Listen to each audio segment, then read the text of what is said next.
Hey all, welcome back to my channel. A great friend of mine gave me a little piece of wood. He knew and told me what species it is, but unfortunately I can't remember. First I made this little vase out of it, and I decided to use the rest of it for something special. Special for me. For someone who is really experienced in wood carving, this should be like an easy project, I suppose. What makes this whole thing special for me is one, the topic, and two, the reason why I'm making this, because I am carving a little like hillbilly style caver, and that is one of my favorite hobbies. I do caving, and the reason why I started to make him right now is there is a big caving conference coming up in the UK where I am going to attend, and this event also includes a little art competition for cave and mine exploration related arts. My first intention was to only make this little sort of doll or figurine or character. Yeah, character. That's gonna be the right word. Anyway, so first I only wanted to make the character, but then it turned out to be like a whole little layout. These hand carvings usually take me a long time. As you could have seen before, I carved a nose, well, started to carve a nose and then just got rid of it. Because at times I can't really see through what I'm doing, and usually when you carve a face, the nose is the bit that sticks out the furthest. But in this case, he's got a helmet and he's got a head torch on the helmet, so obviously the head torch is the bit that I should have just made at the very beginning, because that's the bit that sticks out most. But yeah, I corrected my mistake and he started to sort of turn into some kind of shape. At least it wasn't a square anymore. If you look at my knife carefully, you can see it is not actually one knife. I am using two knives on this project, a bigger one and a smaller one. Of course, the big one for the rougher things, and the small one is for the finer things. And this is another beginner's mistake I keep making, not swapping tools. I just try to do everything with the same bloody thing, and it don't work. But it works, but slows everything down. Speaking of doing things slow, in real time, actually my carving looks like this. I'm not kidding, everything is sped up. This is the real time speed how I do it. And that's why I haven't put up many hand carving videos before. I am getting a little bit quicker, so many of my projects can be done on one battery. And that's how many batteries I got for my camera, so that's that's a plus, obviously. I don't end up just like, putting the camera on charge and doing just one more cut, and then another one more cut, and then one more, and then one more, and it's just like, okay, there is a middle what is missing, and I just can't go back in time and record it, so I just scrap the whole thing.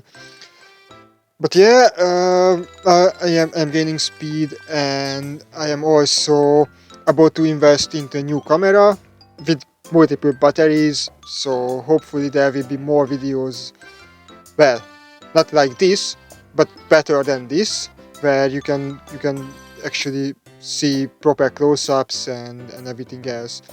And in the meantime, I moved on from the face and started to carve the shoes as well.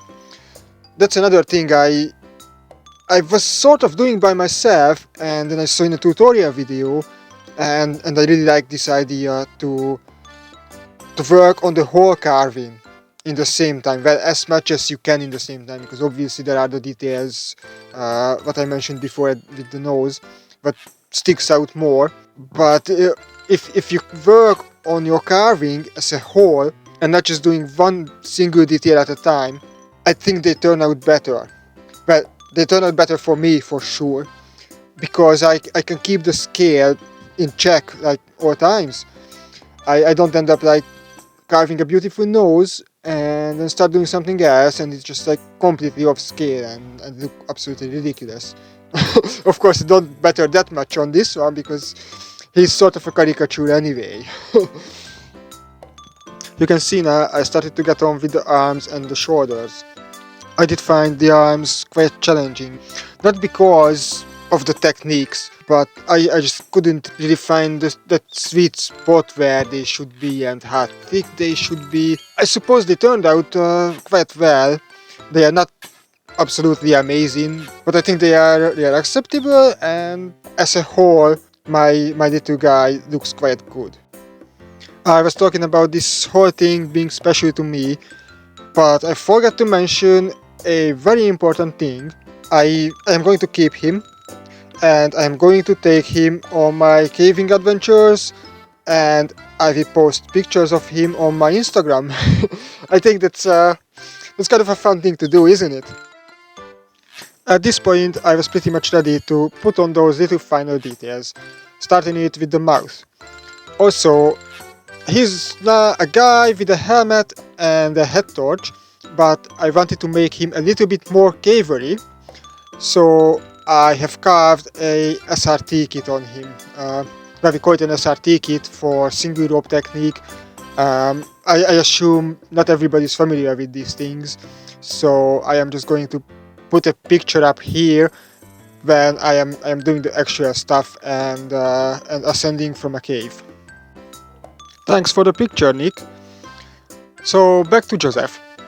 The last bit I had to do is to separate his valleys from his trousers, and then all the detailing was pretty much done. Also, I had quite a big piece left underneath. I mainly left it there to have something to hold on to while I'm carving, and it's just not like, a small piece, because that makes everything harder. So yeah, I had to cut that off, and guess what I had to do? Yes, it's sanding! Always that, isn't it? But I sanded it down, and I decided to make some little accessories for him, such as a barrel of beer, a caving bag, some rope, and a cave entrance. And he was pretty much ready for display. I did not win the art competition. My main aim was to get my work displayed anyway, so that's fine. And also, everything what was submitted was absolutely great. I loved all of them. So if you watching and you have submitted there something very, very well done, this is the story how Joseph the Cave was born. Thank you very much for watching, and I hope I will see you later.